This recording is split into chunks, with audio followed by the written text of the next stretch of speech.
Nous allons revenir à l'actu santé et au Téléthon qui nous mobilise tout le week-end, 36-37, téléthon.fr. On vous le répète, on parle beaucoup de thérapie génique ces derniers jours. On sait que c'est une belle avancée pour les personnes atteintes de maladies génétiques rares. Ça consiste en quoi exactement la thérapie génique ? C'est vrai qu'aujourd'hui, on en parle par rapport aux maladies génétiques rares, mais finalement, ça peut être élargi à d'autres pathologies. Je pense aux maladies du sang, on y reviendra. La thérapie génique, en réalité, ça va être le fait de faire rentrer dans la cellule, puis dans le noyau, un élément génétique, ADN, ARN, qui va aller réparer, modifier, remplacer un gène. Exactement. Et c'est là tout l'intérêt et tout l'exploit de cette technique. Et c'est pour ça que finalement, aujourd'hui, on en parle, parce qu'encore une fois, c'est important de soutenir la recherche. Vincent, c'est un médicament qu'on avale ou bien c'est un traitement par injection ? Injection, Damien, deux types. Soit c'est une injection directement dans le sang, on parle d'intraveineuse pour que ça se diffuse vraiment au niveau de tout le corps, soit c'est une injection très localisée au niveau du muscle, une intramusculaire par exemple. Ça, on est vraiment in vivo dans le patient. L'autre possibilité, ex vivo. On prend des cellules du patient, on fait l'injection directement sur les cellules en dehors du patient, puis on lui réinjecte. Donc vraiment, c'est vraiment deux techniques différentes. Ce qui est assez intéressant, c'est que dans la plupart des cas, c'est qu'une seule injection, une seule fois. Parfois, certaines pathologies nécessitent plusieurs injections, mais vraiment, là aussi, on n'est pas sur du traitement sur du long terme. Vous imaginez bien, une seule injection, on arrive à modifier, à corriger un germe. C'est quand même juste incroyable de le penser.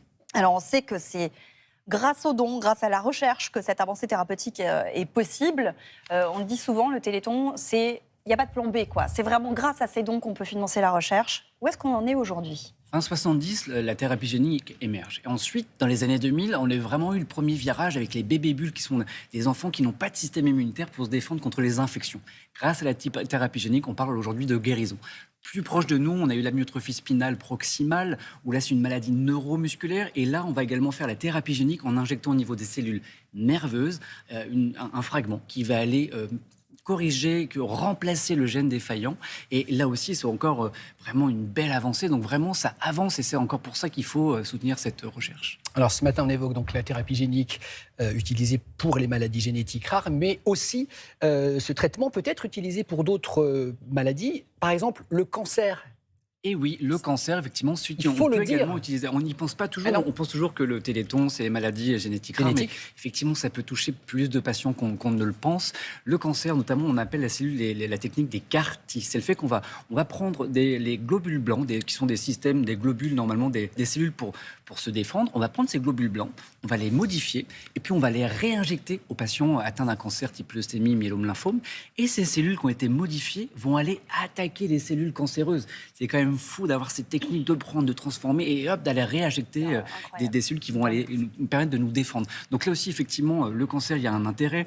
Il y a également un intérêt pour des maladies du sang. Je vous parlais de la drépanocytose encore pas plus tard qu'hier ou avant-hier. Un traitement a été validé aux États-Unis. Même 2 traitements à base de thérapie génique ont été validés au niveau des États-Unis. Enfin voilà, c'est vraiment important. On reparle beaucoup du Covid en ce moment, mais le Téléthon et la FM Téléthon et les dons qui ont été faits ont aussi aidé à mettre au point, je crois, le vaccin contre le Covid. Effectivement, ça a participé, même si ce n'est pas une thérapie génique, parce que c'est un autre fonctionnement. Mais effectivement, c'est en fait toute cette recherche qu'on soutient aujourd'hui via le 36-37, c'est très important. Ça touche un maximum de patients, aussi bien dans nos cabinets et au sens large d'autres pathologies. C'est pour ça que c'est important de bien soutenir et de faire un don au 36-37.